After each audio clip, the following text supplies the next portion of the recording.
Everybody ready? Cool. And then we're going to go to... Yep. You guys ready? We're ready. Mr. Ribbon, your class. Right. Good morning. I'd like to thank our media partners for joining us on this beautiful but chilly day. I am Edward Rivers, Director of Scott County Health Department. Today, you will hear this group of public health, healthcare, and city leaders make a collaborative call to action for our community in the face of steeply climbing COVID-19 cases, hospitalizations, and deaths.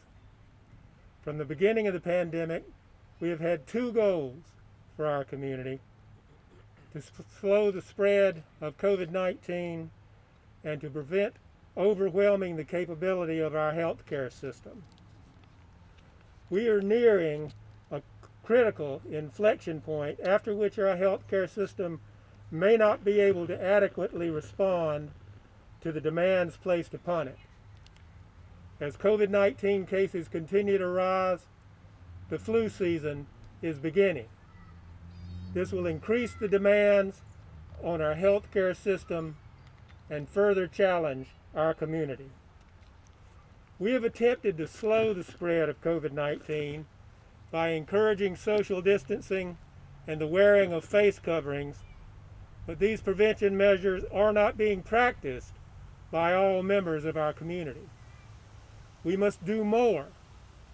We must do it better, and we must do it together.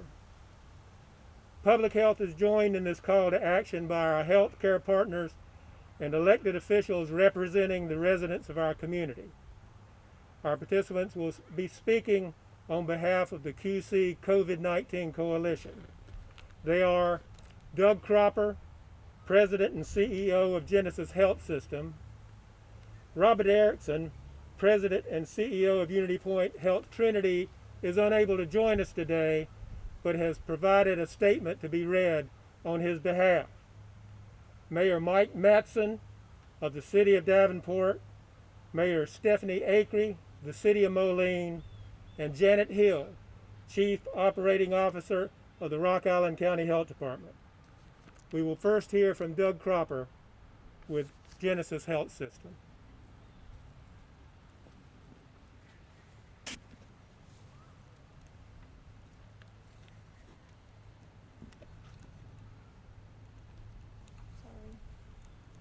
Thank you, Ed.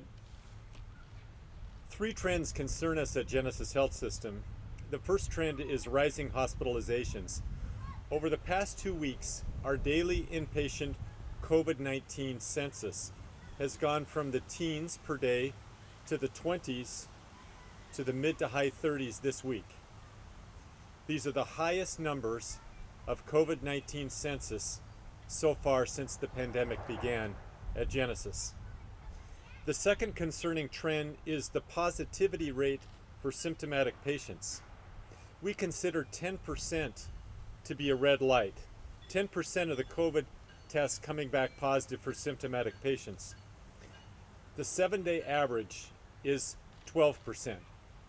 We're very concerned. The third trend is a record number of people are being tested for COVID-19. For the last 2 weeks, we've been averaging during the weekdays almost 500 tests at Genesys per day, most of those being symptomatic patients. When you combine a high positivity rate with a large number of tests being ordered, you're headed in the wrong direction, and that's exactly where we're headed right now.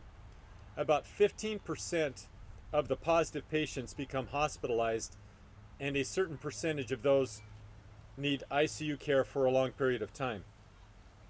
Hospital lengths of stay are long for COVID patients, much longer than for other issues and medical diseases. This week you may have seen the news coverage about a Genesys patient who recovered after 99 days of hospitalization being treated for COVID-19, 13 weeks in the ICU. It doesn't take many ICU patients before your ICUs are clogged up at stays of 13 weeks. Remember that other patients need our ICU care. These are trauma patients and other heart surgery patients who often spend time within the ICU. We have extensive contingency plans to prepare for a COVID-19 patient surge. Those plans were somewhat put in place in April when we discontinued elective cases. However, we don't want to implement those plans again because they have implications as we shift from and disrupt services from the routine care of caring for the community to have to reallocate staff and other services to care for an increasing number of COVID-19 patients. We did this in April and May for a potential surge. We're now seeing that possibility for a real surge. You may not be directly impacted by COVID-19 so far. You may not be directly impacted by COVID-19 in the future. However, if these trends continue in our region, you or a family member may need hospital services that would be temporarily suspended or delayed due to this COVID-19 surge, as we're forced to shift resources from caring for our normal routine business to COVID-19. Let me take just a moment and recognize the amazing staff at Genesys, our amazing nurses and physicians and other staff. Our staff have responded heroically over the past 7 months. I can't say enough about their dedication and resilience, especially when our COVID patients and families are going through so much themselves.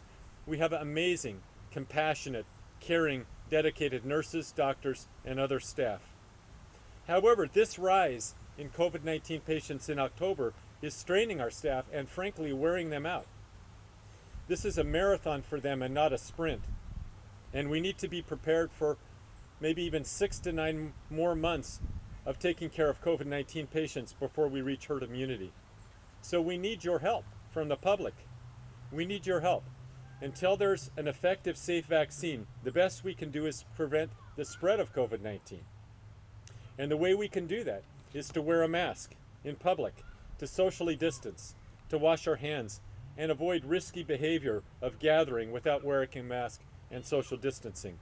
I'd also like to remind what Ed reminded, which is we're going into the flu season. Flu seasons traditionally tax our system, not the way COVID-19 has, but the combination could be very difficult. So please get a flu shot in addition. Thank you very much.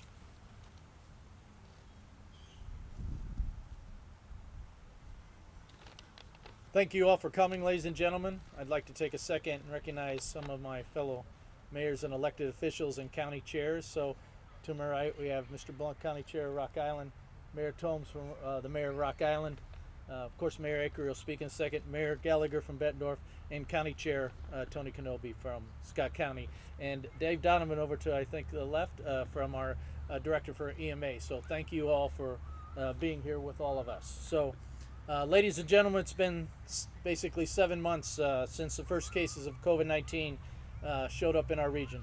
It's been a long 7 months, but I encourage everyone to continue implementing the proven practices that slow the spread of COVID-19. I understand we want to go back to normal sometime, but we must continue to be diligent.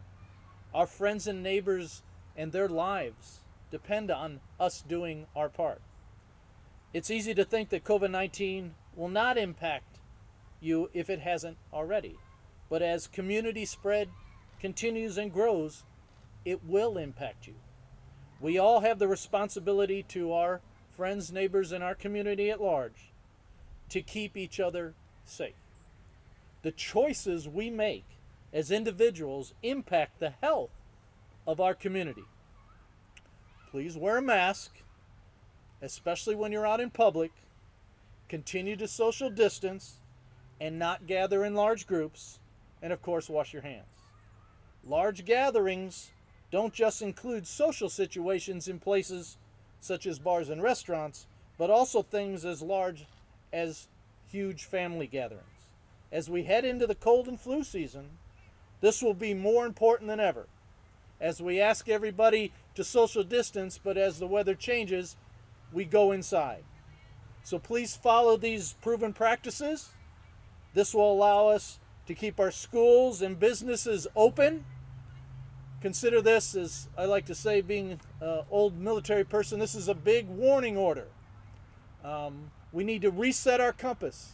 We need to refocus We did that pretty good at the beginning, and most people are following the directions. But as time goes, we need to reset and refocus. And this is a call to action by all of us to do that. So please, as you talk to your friends and neighbors, we want to keep things open, but we need your help. And we need your help now so that our healthcare professionals, our first responders, are not overwhelmed.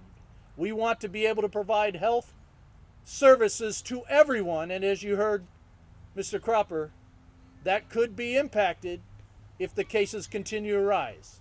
We want to make sure our health professionals and our hospital services can provide all of that to everyone. So please, please refocus, set your compass and do the right thing, wear your mask and social distance. This is a call to action, and everybody help us with that. Thank you.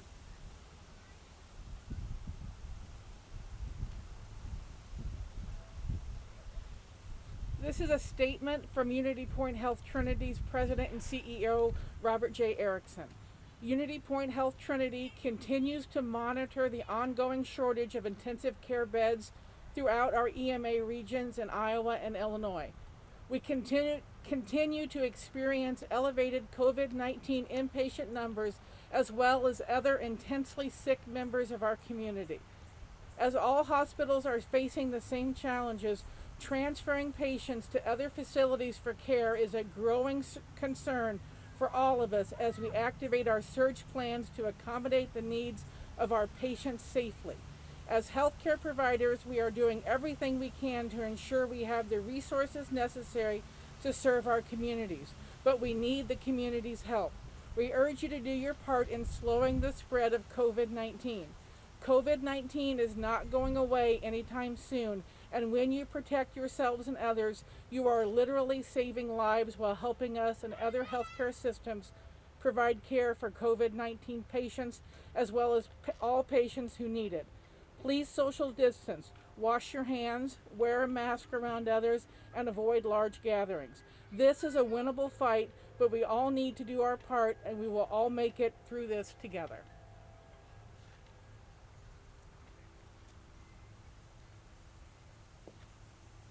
Hello, everyone. Thank you for inviting me to speak on this beautiful fall day. I'm Stephanie Acri. I'm the mayor of Moline. In Illinois, we are following Governor J.B. Pritzker's Restore Illinois plan, which has helped tamp down COVID-19 infections throughout the state. Unfortunately, the Illinois Quad Cities has emerged as a hotspot, which threatens to bring regional mitigations that would affect our local economy. Rock Island County has entered warning status twice since the state implemented such a measure. If enough of the counties in our region, which also include the cities of Bloomington, Normal, Peoria, LaSalle, Peru, enter warning status, the entire region goes into interventions which are more restrictive. This already has happened in regions near Chicago, St. Louis, and Galena. Some of these efforts would include temporarily ending indoor dining and bar service, or closing all restaurants and bars at 11 p.m. I worry about the financial viability of our businesses and the entire community. If such mitigations were to happen, COVID-19 certainly is a public health crisis, but it's also an economic one. To keep all of us on firm economic footing, please listen to the public health guidelines. Wear your mask, watch your distance, wash your hands, stay home when you are sick, get tested when you're symptomatic, and then stay home for the entire quarantine period after an exposure. Please remember our local businesses when you're spending money, and keep COVID-19 protocols in mind when you're shopping, eating at restaurants, or picking up food to go. We're all in this together. Please do your part. Thank you.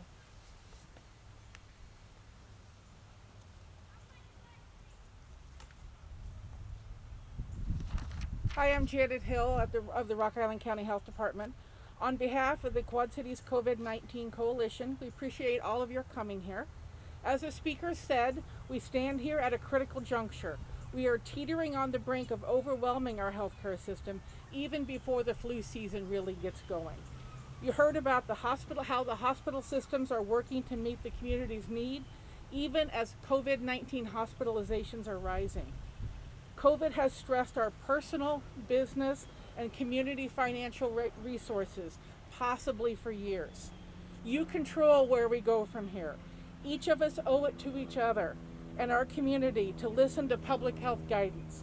Until there is a vaccine or an effective treatment, the prevention efforts you heard us talk about since March are our only tools. Wear your mask, watch your distance, wash your hands. Thank you for joining us today, and get your flu shot.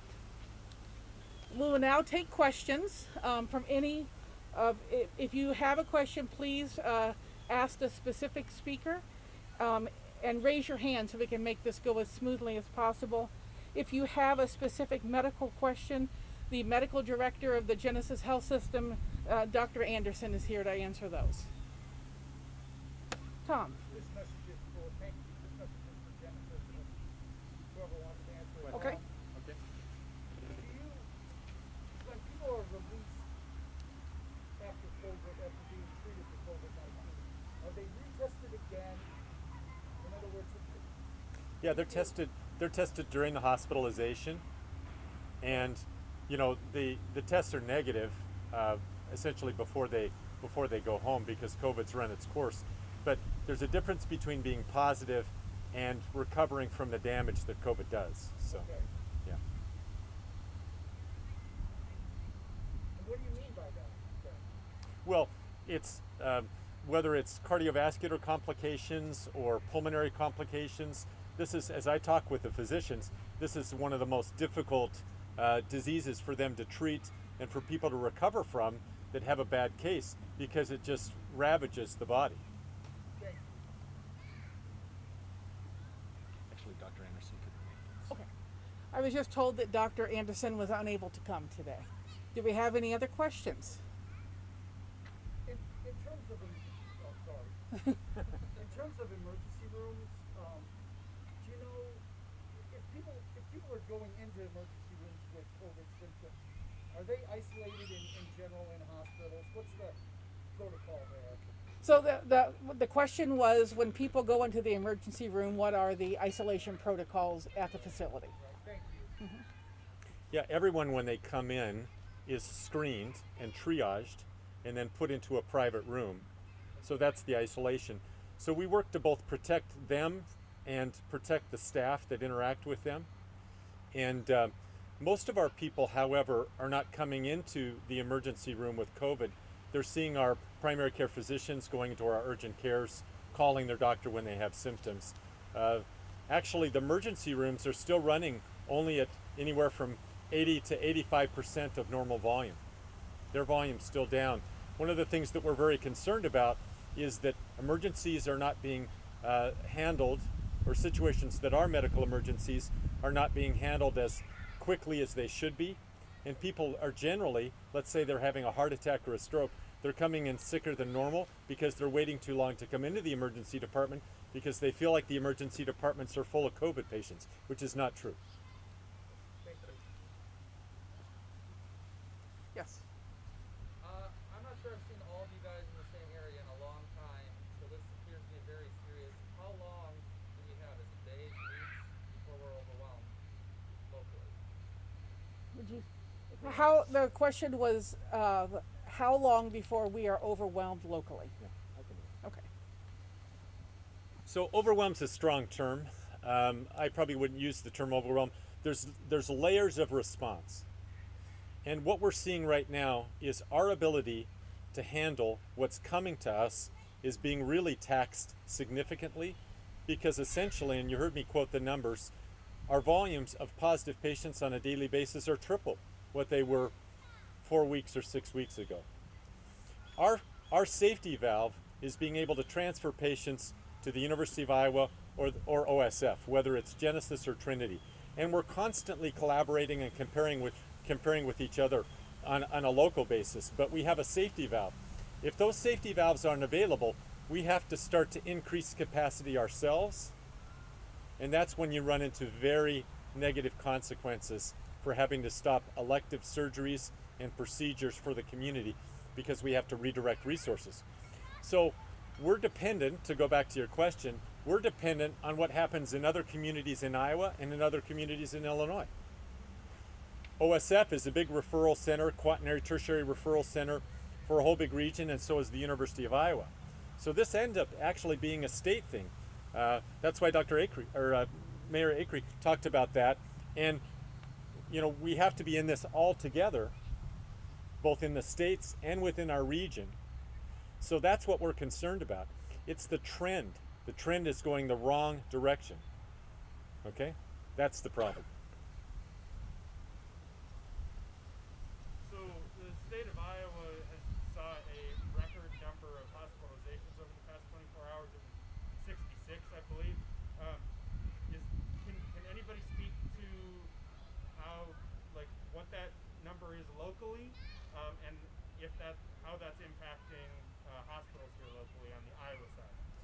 So the question was, the state of Iowa has seen record numbers of hospitalizations, and the question was to drill that down to the local level. Correct. Thank you. It just so happens I have those numbers with me. So if you look at the last week, and I quoted some of these numbers, and I'm just going to tell you positive patients, okay? Today we have 32 positive patients. Yesterday we had 33. The day before we had a record 34, and on Monday we had 31. That's the first time we've ever had more than 30 positive COVID patients in our hospitals. That would be Davenport, Silvis, Aledo, and DeWitt at any given time. If you go back to last week, they were in the 20s. If you go back the week before, or 2 weeks before, 3 weeks before, they're in the 10s and the teens. So this is the trend. This is the trend we're concerned about. We've never seen, since COVID-19 began, where we're consistently having positive patients in the 30s, and it puts a lot of pressure on our ICU because almost half of those patients are ICU patients. And you just heard me talk about a 13-week stay in the ICU. So how many patients does it take at 13 weeks, not everybody stays 13 weeks, for you to fill up your ICU? That's a problem. When our ICUs become full at Genesys and at UnityPoint, then we start to have other issues. This is why we're concerned. The only way we can prevent our ICUs from filling up is to prevent positive cases, and this goes back to masks, socially distancing, washing your hands. Mr. Crawford? Yeah. Those numbers you just explained, are those patients that came to the hospital because they tested positive and had symptoms that required hospitalization, or those patients that are already in the hospital and tested positive?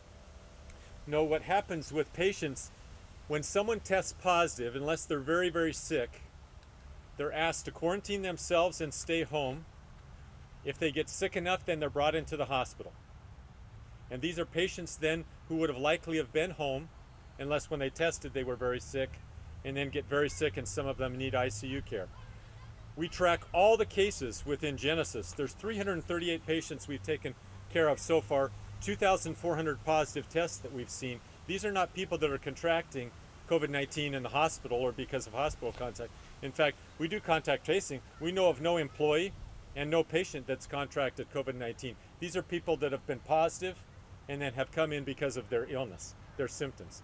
And just like I said before, 2,400 positive patients, 15% or 338 of those people needed to be hospitalized. So not everybody that's positive needs to be hospitalized. Quick follow-up. How long until you're at that ICU capacity? Like, are we talking days, or are we talking next week? Well, we're running at the ICU capacity right now. And what's happening is it varies hour by hour depending on surgeries we're doing or people that are recovering or unfortunately dying. There's 21 people that have died at Genesys with COVID-19. Those adjustments are made consistently and constantly during the day. What's happening right now is whether it's at Silvis or at UnityPoint or at Genesys, we have the ability right now to transfer other ICU cases, non-COVID cases, to the university. Let's say someone comes into our emergency department that has a trauma. We would stabilize that person and then transfer that person to the university. What's happening is those cases are going to the quaternary centers. What we're worried about is a day that we won't be able to transfer. That's what we're concerned about. What's going on within this region and other regions in the state of Iowa and the state of Illinois is what we're concerned about. Because as the trends increase, the university is going to fill up, OSF is going to fill up as this continues. Then we have to be able to take care of all patients in our community without the ability to transfer. So That's as those what's of trends concern. Go up, as those trends continue to rise, how long do we have until we reach that point? Well, the big answer, it depends. Because if we can get everyone to practice the guidelines, we'll see a significant drop-off in the number of cases. You know, I can't show you the graphs because, you know, we don't have a teleprompter behind me, but when we get compliance with all those guidelines, you can see them drop off over time. What's happened is, as people have not followed the guidelines, and in some cases, as we've seen the implications of going back to school or lack of social distancing, that's when we've seen these significant increases over the last 6 weeks. How are you measuring compliance? I don't measure compliance myself. Maybe Ed or someone else or Janet can talk about compliance within it, within the counties. So. Clearly measure it right here. Pardon me? I don't believe that there is a way to measure compliance. I can tell you that this is the first time I've been in Iowa in a number of weeks, and when I go to the grocery store once a week, I see almost everyone wearing a mask. I would say that, as I cannot speak to Iowa at all, but I can say that most people in Illinois are following public health guidance. I also wanted to give a little bit of context about the hospitalization numbers in Rock Island County. We report those daily. That is from the Genesys Silvis facility and the UnityPoint Rock Island facility. That does not include anyone who has been transferred to Peoria or to Iowa City. We do not have access to those numbers. Janet, a couple more questions. The reason I asked the compliance question is Mr. Crawford just stated, I think, correct me if I'm wrong, that when compliance goes up, cases go down. Did I hear that correctly? Yeah. Okay, I just wanted to clarify why I asked the question. A couple quick other questions. Cases are the primary, I think, driver of the concern is what I'm hearing. Cases are going up, the trend is going in the wrong direction. Hospitalized cases. Yep. Hospitalized cases, not cases in general. Correct. Okay, well, the question I have is regarding cases. What is the mechanism for reporting positivity cases? Are there numerous people testing, numerous vendors testing, numerous outlets testing? And is the Quad City COVID Coalition a central repository for those? And what's the mechanism for that reporting and understanding of positive cases? I can take that one. So the question is the mechanism for reporting. Through public health state laws, all labs and medical providers are required to report dozens and dozens of communicable diseases, including COVID-19.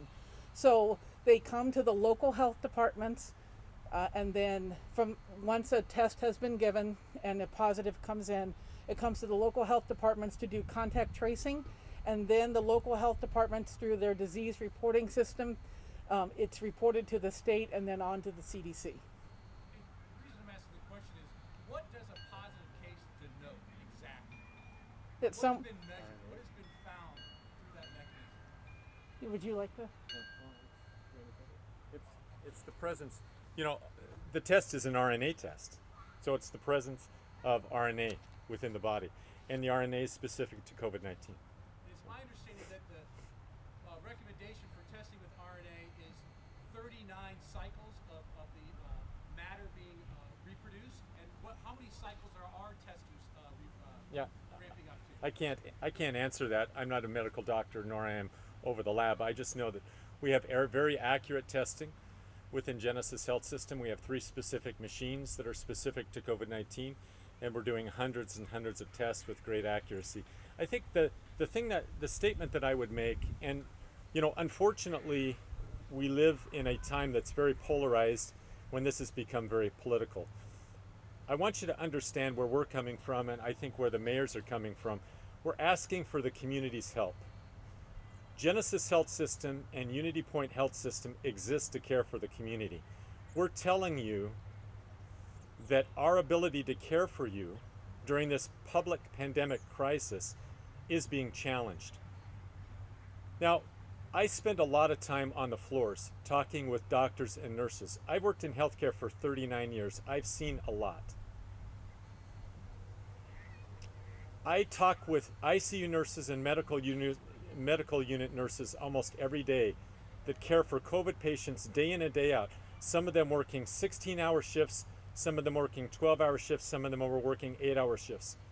None of those nurses have caught COVID-19. Why? Because we protect them with personal protective equipment and masks. And yet we know that others have caught COVID-19 because of the absence of that. That's why we ask for their compliance. The nurses the other day, I was just talking with them 2 days ago, they said, Doug, these protect us. And they pointed to their N95 masks and the practices that they use. All we're asking is for the help of the community to be able to avoid the economic impact of increasing COVID-19 numbers and the healthcare impact. That's what we're asking for. We are going to wrap up. We appreciate all of your time and your attention and your good questions. Thank you all for coming.